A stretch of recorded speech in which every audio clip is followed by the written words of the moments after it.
இந்திய ராணுவத்தில் வழங்கப்படும் உயரிய விருதுகளில் ஒன்றான கீர்த்தி சக்ரா விருதை பெற்று சொந்த ஊர் திரும்பிய தேனியை சேர்ந்த ராணுவ வீரர் மீனாட்சி சுந்தரத்திற்கு மேளதாளங்கள் முழங்க கிராம மக்கள் உற்சாக வரவேற்பு அளித்தனர்.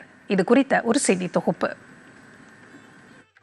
தேனி மாவட்டம் காமையகவுண்டன்பட்டியைச் சேர்ந்தவர் மீனாட்சி சுந்தரம். 32 வயதான இவர் சிறுவயது முதலே இராணுவத்தில் சேர்ந்து நாட்டிற்கு உழைக்க வேண்டும் என்ற நோக்கத்தில் அதற்காக தன்னை தயார் செய்து கடந்த 2017ஆம் ஆண்டில் இந்திய இராணுவத்தில் சேர்ந்துள்ளார். 2024ஆம் ஆண்டு டிசம்பர் மாதம் 19ஆம் தேதி ராஷ்டிரிய ரைபிள் படைப்பிரிவில் தெற்கு காஷ்மீரின் குல்காம் பகுதியில் பயங்கரவாத எதிர்ப்பு நடவடிக்கையில் ஈடுபட்டிருந்த போது எதிரிகளின் துப்பாக்கி குண்டுகள் இவர் மீது பாய்ந்த நிலையிலும் வீரத்துடன் போராடி பயங்கரவாதிகளை வீழ்த்தினார். அவரது அசாத்திய துணிச்சல், தன்னலமற்ற தியாக உணர்வு மற்றும் தேசப்பற்றை பாராட்டி இந்தியாவின் உயரிய அமைதிக்கால வீர விருதுகளில் ஒன்றான கீர்த்தி சக்ரா விருது மேதகு குடியரசுத் தலைவர் திரௌபதி முர்மு அவர்களால் வழங்கப்பட்டது. இந்த விருதினை பெற்று சொந்த ஊர் திரும்பிய அவருக்கு முன்னாள் இராணுவத்தினர், ஊர் பொதுமக்கள், பள்ளி குழந்தைகள் என அனைவரும் திரண்டு நின்று மலர்கள் தூவி பாரத் மாதா கி ஜெய் என்று கோஷங்கள் எழுப்பி ஆரத்தி எடுத்து உற்சாகமாக வரவேற்பு அளித்தனர். வழிநெடுகிலும் பொதுமக்கள் அவருக்கு சால்வை அணிவித்தும் மாலை அணிவித்தும் தங்களது வாழ்த்துக்களை தெரிவித்து மகிழ்ந்தனர்.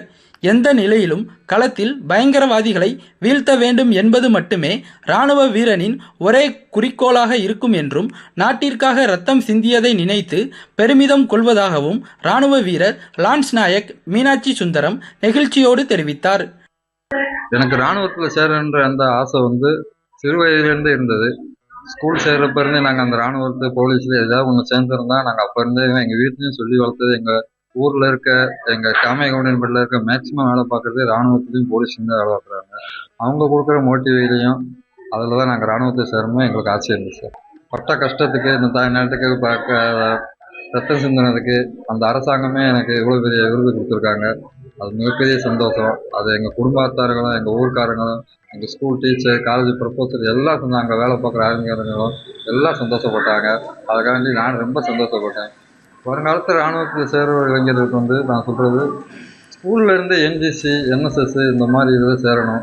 கண்டிப்பாக என்சிசியில் சேரணும். இராணுவத்தில் சேரணும்னா காலேஜில் போய் என்சிசியில் சேரணும். அவங்களே உங்களுக்கு பாதி சொல்லி கொடுக்குறாங்க. அந்த ஆசையை தூண்டிடுவாங்க சார். நம்ம உடல் தகுதி எந்த கெட்ட பழக்கமும் இல்லாமல் அந்த 21 வயசுக்குள்ளே நம்ம எப்படியாவது சேரணும்னு நினச்சா கண்டிப்பாக செஞ்சிடலாம். டிடி தமிழ் மற்றும் ஆகாசவாணி செய்திகளுக்காக தேனியிலிருந்து ராஜ்குமார்.